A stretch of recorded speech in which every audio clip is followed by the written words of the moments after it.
Hello, my lovely people. Welcome to the very first episode of Real Thoughts. I just want to give a quick disclaimer. This series will have some spoilers, and this video podcast, wherever you're listening to, may contain spoilers, so just take that under consideration while you're viewing. I thank you guys for watching, and I'll let you guys get into the actual video. Hello, my wonderful people. My name is Moo. This is Cari, and we're Real Thoughts. This is our first podcast session. It's finally happening. It's finally happening. Welcome, everyone. We're talking about Mean Girls today. Some of you like this movie. Some of you absolutely detest this movie. I want to know which side of the fence you fall on. Honestly, the first impression of this movie was actually pretty good. I mean, the title alone was enough to get me to watch it, really. But, you know, what I found in there was kind of equally impressive. That too, yeah, I completely agree. I can't vividly remember like my very first impression because I did watch it like when I was younger, but those first impressions, it was more so on like it was a little awkward and a little hang in there. We were watching and Moo was like, yeah, you got to hang in there just a little bit because the beginning is a little rocky. But after that, it gets into the groove of things. But they really have to push that loner trope or like that narrative of like this is going to be what this movie is in the first half for it to like die down and get into the good stuff. Right. I mean, the movie does set the tone rather quickly. Definitely. There's no denying it. You can love this movie, you can hate this movie, but there is no denying that the believability in this movie is nearly spot on. Who hasn't spilled coffee on themselves at one point in time? You can clearly see that they're in a high school. Even if you take a quick look, if you're not paying attention to the movie, you can clearly see that they're in a high school. They have, they don't go to a uniform school, because it's the suburbs, right? Yeah, suburbs. So they don't have to wear uniform, but it doesn't give that too inappropriate feel of it. It gives you the feeling that they're in a school where the attire has to be somewhat professional in an education environment, but also it gives you that high school, yeah, I want to look cute today. Look, you know, the low waist jeans to the crop tops. The set is so believable that even if you hate this movie, there's no denying that the believability is spot on.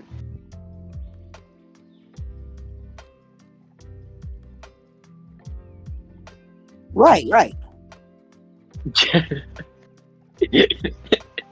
Yeah, like I know 100% sure we all had that school bully that acted just like that. Yeah, I 100% agree with you on that too. I mean, this movie does feel authentic. Even the plastics feel authentic, as redundant as that is.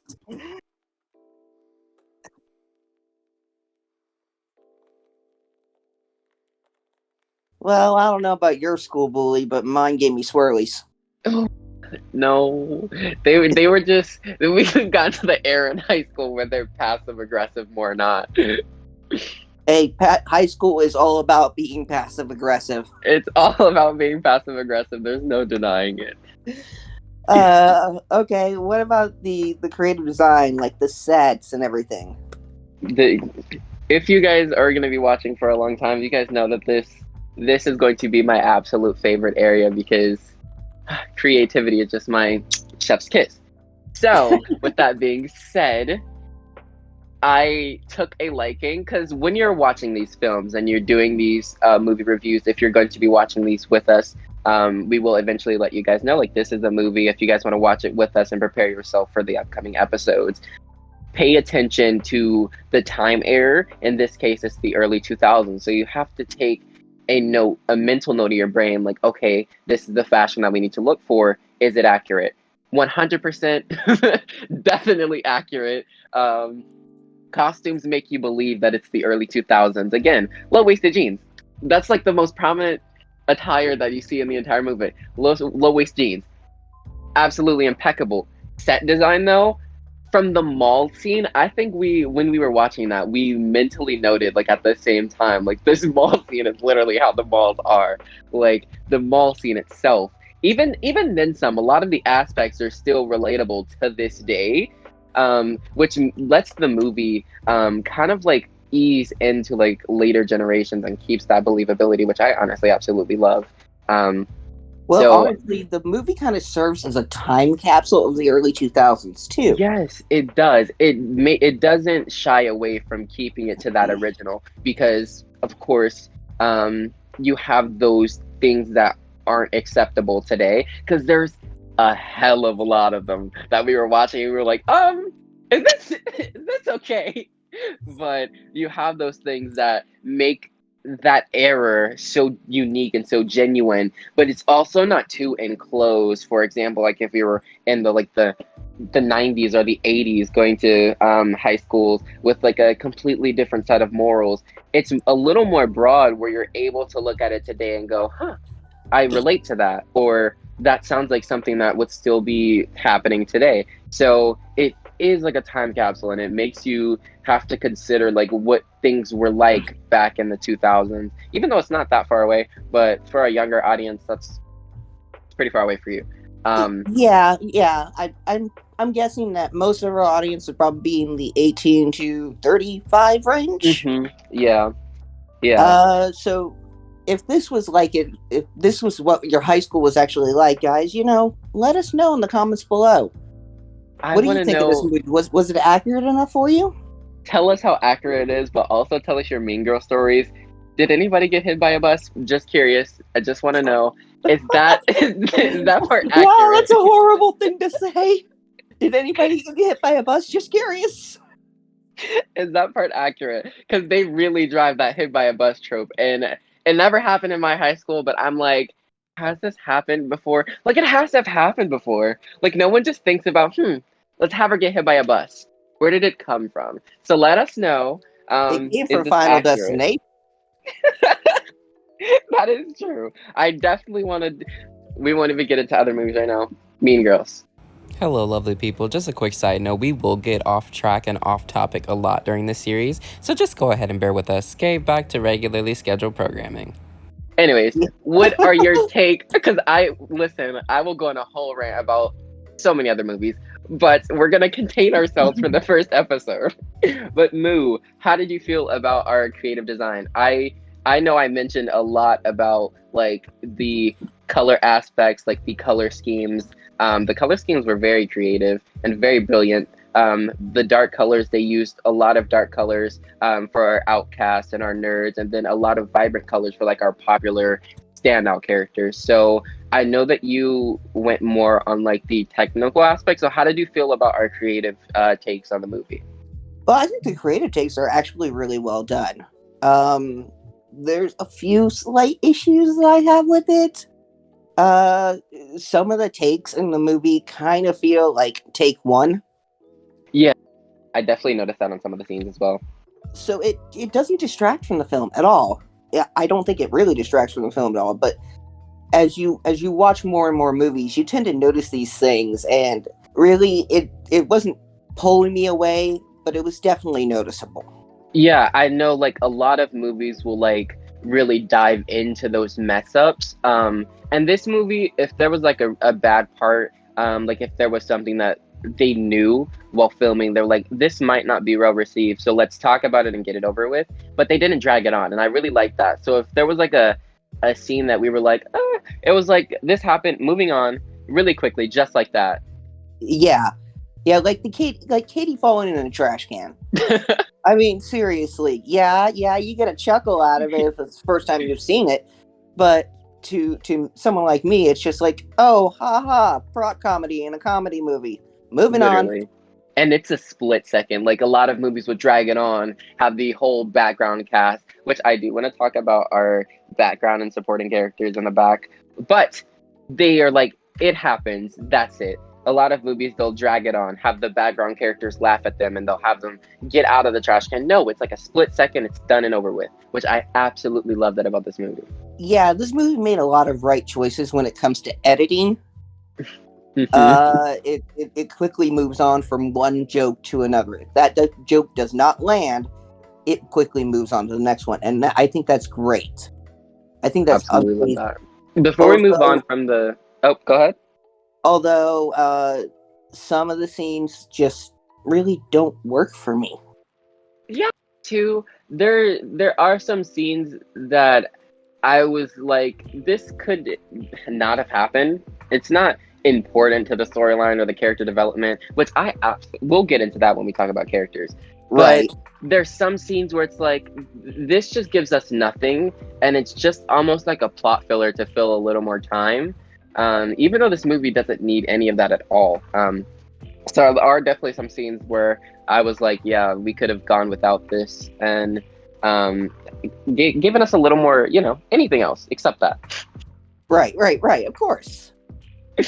Okay, before we move on from our creative aspects of the movie, because we're going to move on quickly from this, I do want to talk about our supporting background characters, like the characters in the very background in each setting, the background actors.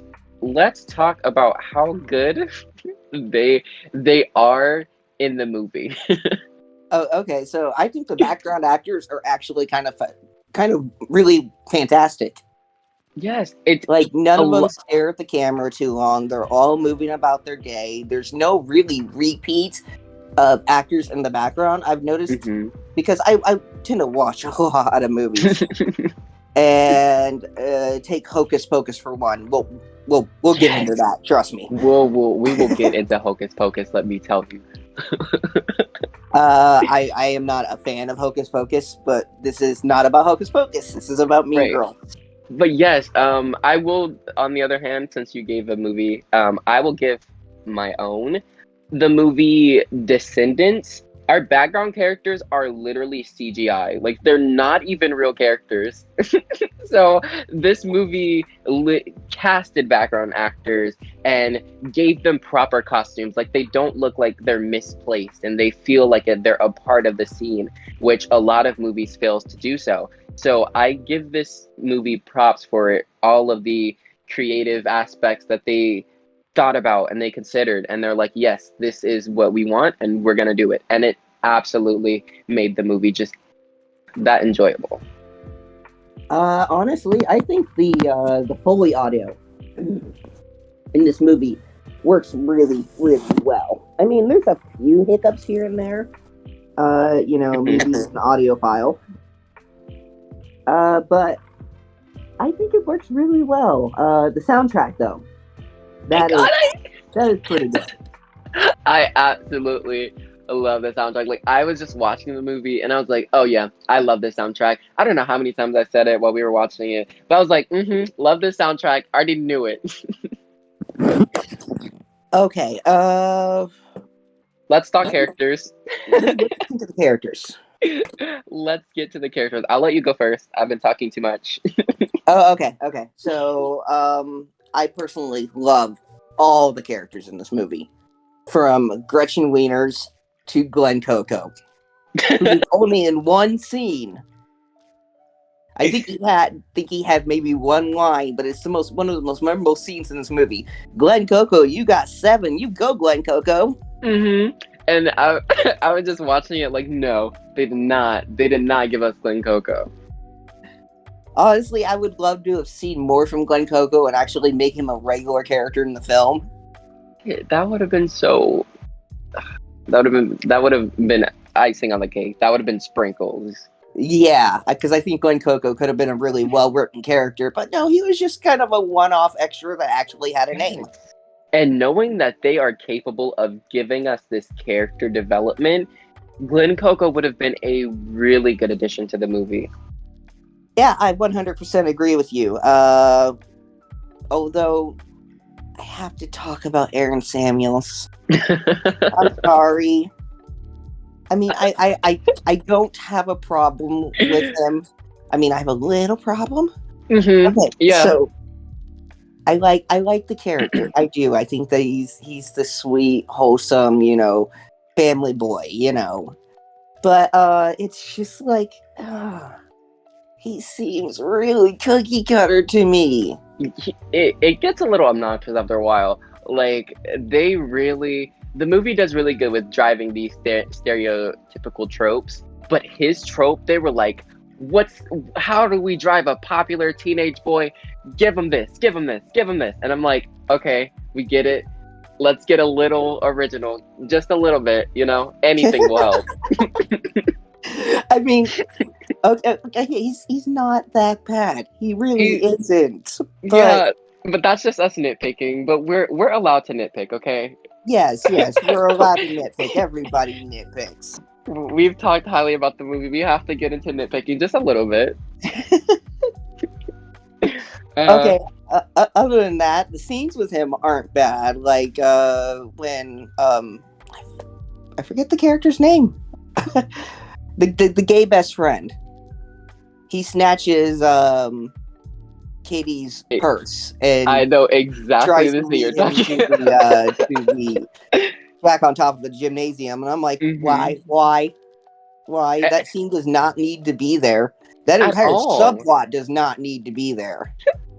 Like, it was, I understand it was for like the comical relief, but one, why is there an armed burglar just running randomly in your school, and your first thought is, let me chase after him? You haven't seen my high school. Oh my gosh. I went to a really bad high school, and the bad aspects of it, they were obvious on who they are because it's all about reputation. But why is he wearing a ski mask? I don't know. He has such a distinctive body type where I would not be able to go, who is that? Just from watching the movie and just from the surrounding characters, because you do get a feel that this movie places you in these settings. I felt like I was there, and I'm like, I 100% know who that is, and I don't even go here. Like that one girl, I bet the one who doesn't even go there, she would have been able to identify him easily. I mean, he was even wearing a hoodie and sunglasses zipped up. You see, she doesn't go here. Like, do you go here? No, I just really, really wanted to get some things out. I'm just really emotional. Oh, okay. So what about the plastics? The plastics are main antagonists of the movie. I will give them this. We've been talking so highly about them, but honestly, let's be serious. The character development in this movie is absolutely amazing. Like, even though we're supposed to believe that these three characters, I won't include Katie, I won't include Lizzie's character, for now, but our three main plastics, we're supposed to believe that they're exact replicas of each other, and we get that feeling. But then also, once you have these characters sit down with each other and talk, you get an entire life story from them, and you get this character development, and you get where they're coming from, and you're able to connect with these characters. And even though we're supposed to hate these characters, which in the end they do a really good job at making us dislike them, you grow some form of a relationship with them. Like, you get that empathetic feeling, like, damn girl, I understand where you're coming from. And they do so well with that. Like, right. They do amazingly with the roles. Like, you actually believe that, they are the mean girls, they are the plastics, they are the main antagonist. It's not like an evil villain twirling his mustache going, whoa. It's more of, I'm going to get you back and you're not gonna know it. Literally. And usually, which sometimes it's okay to do this, but when you have these antagonists, you less humanize them by not giving them a backstory, and sometimes that adds onto the mysterious. But with this movie, I feel like if they wouldn't have given our plastics a backstory, it wouldn't have driven us to understand, and it wouldn't have driven us to go, we understand why Katie does these things, and we understand why these characters are doing what they're doing. But because they gave them a backstory and we understand what they're going through, it gives that extra addition, which is, we're just like, yep, this is why this movie is amazing. I mean, yeah, the movie is excellent. I mean, I really do like it. I mean, there's no really bad scenes or bad actors in this movie. They all fill it. Yes. They fill their roles quite well. Yes, and characters aside from the ones that we know are like, iffy. Because, yep, we're looking at you. I didn't even have to say her name. We're looking at you.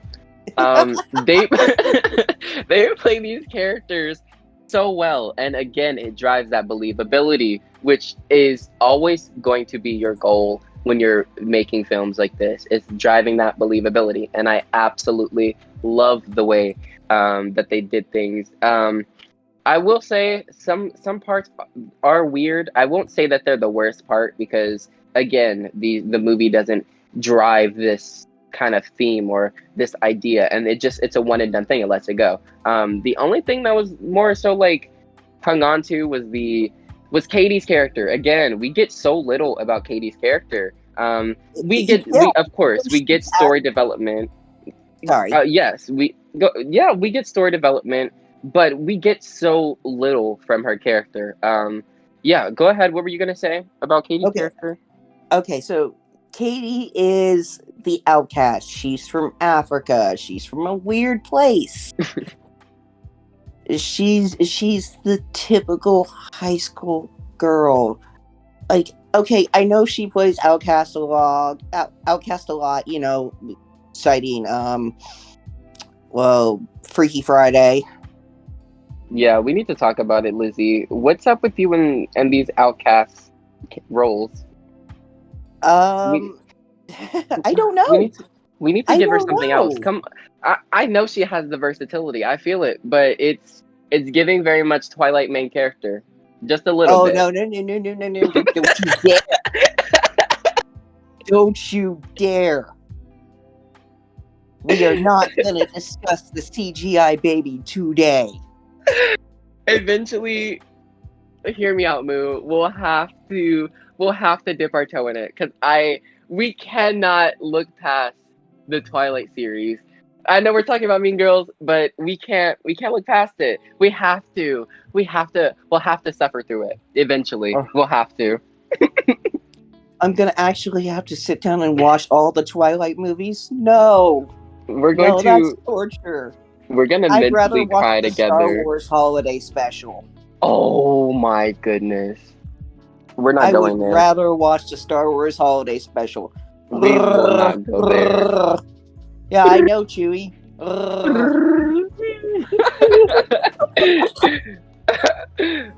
my goodness. Oh, okay. Focus. All right. Okay, back to Lindsay Lohan's character. Okay, back to Katie. Miss Katie. Yeah, she plays a typical high school character. I'm the new girl. I'm an outcast. Look at me. Oh, wait, you want to be my friends? Oh, wait, let me betray you.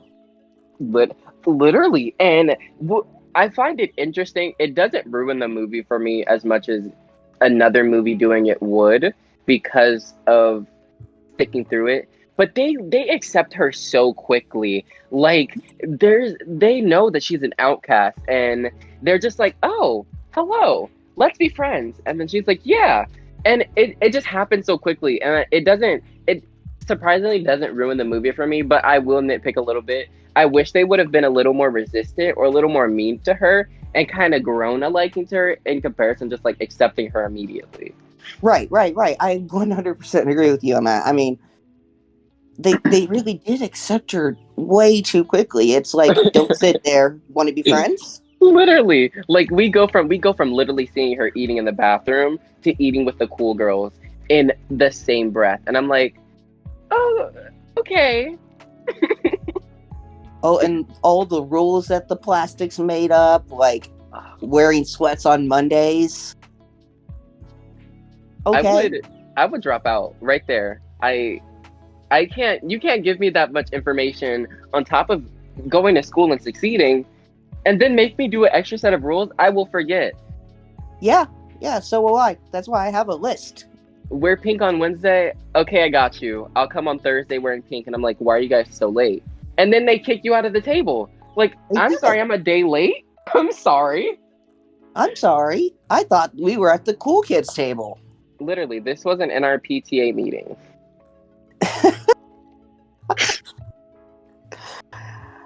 I do like the plastics. I really do. I think they're honestly the best part of this movie.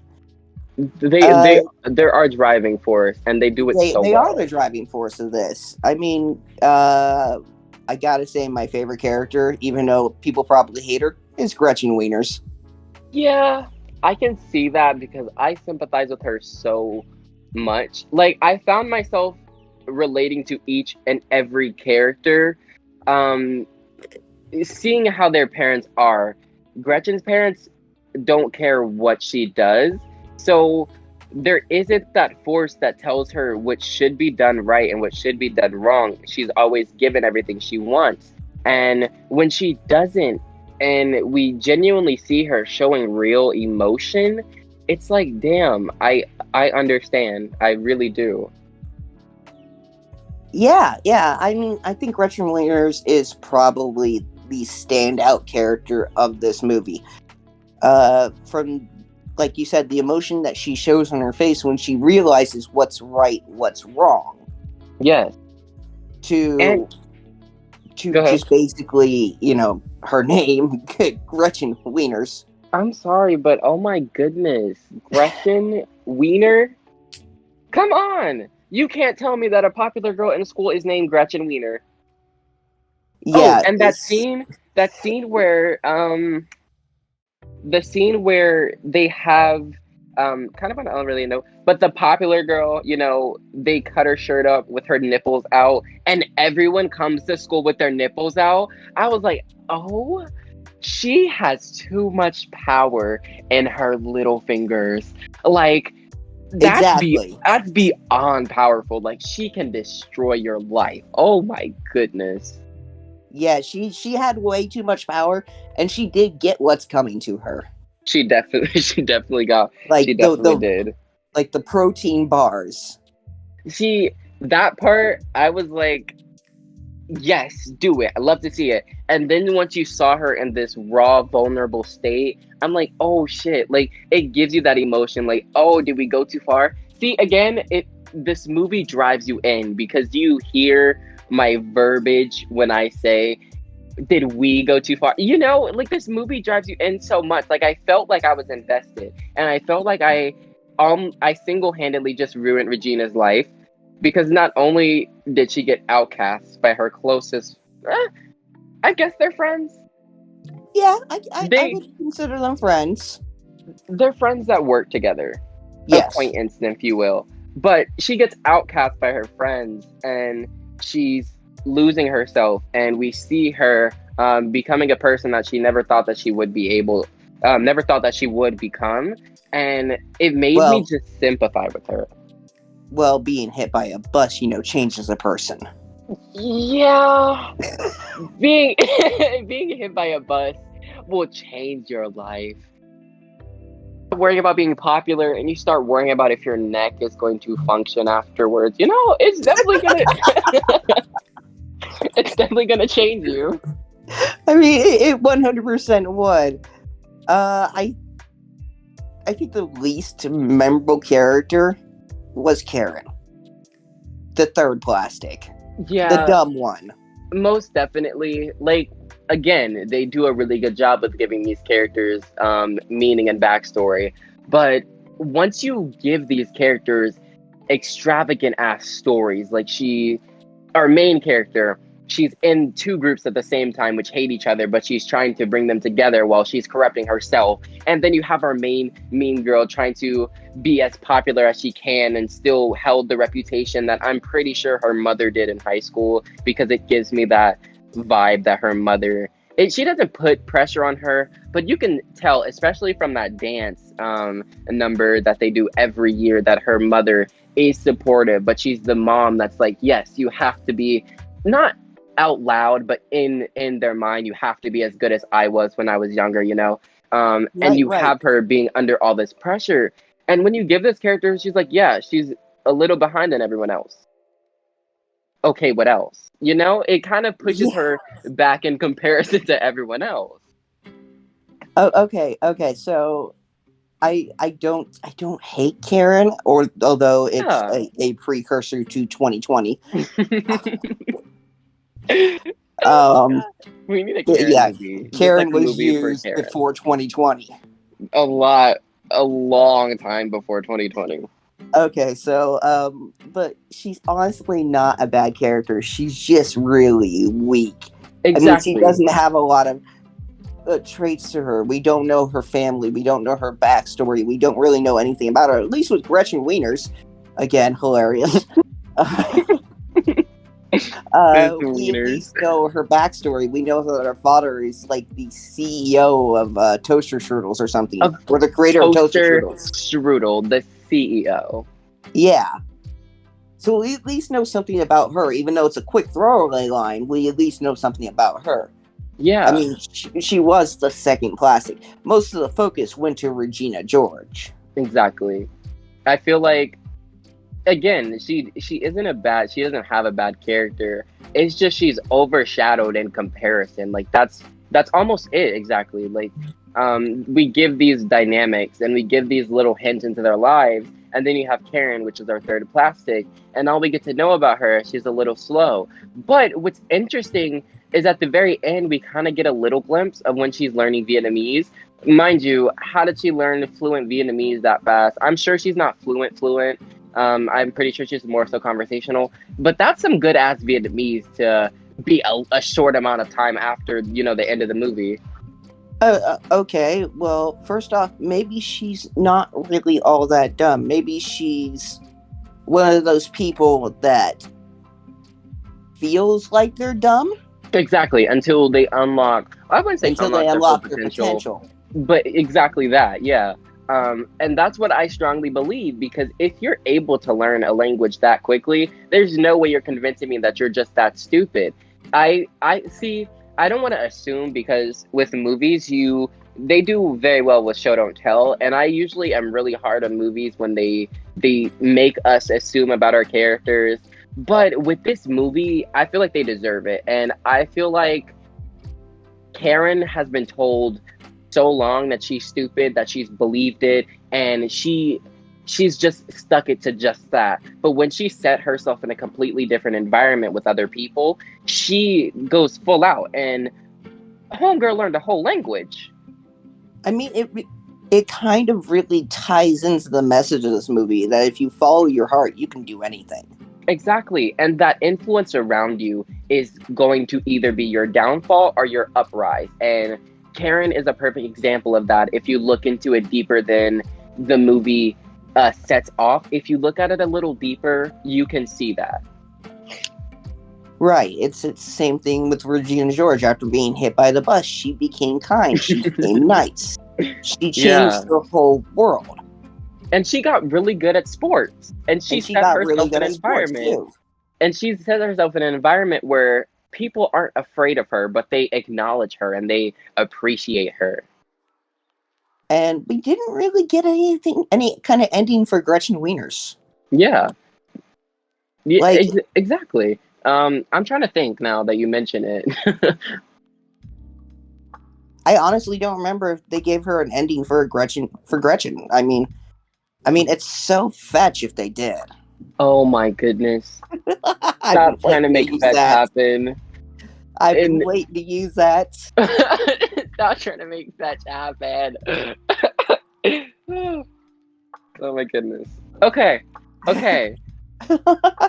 Movie rant out of the way. Let's get into the serious business. Okay. Give us your overall final thoughts and your end rating for Mean Girls. Okay. Okay.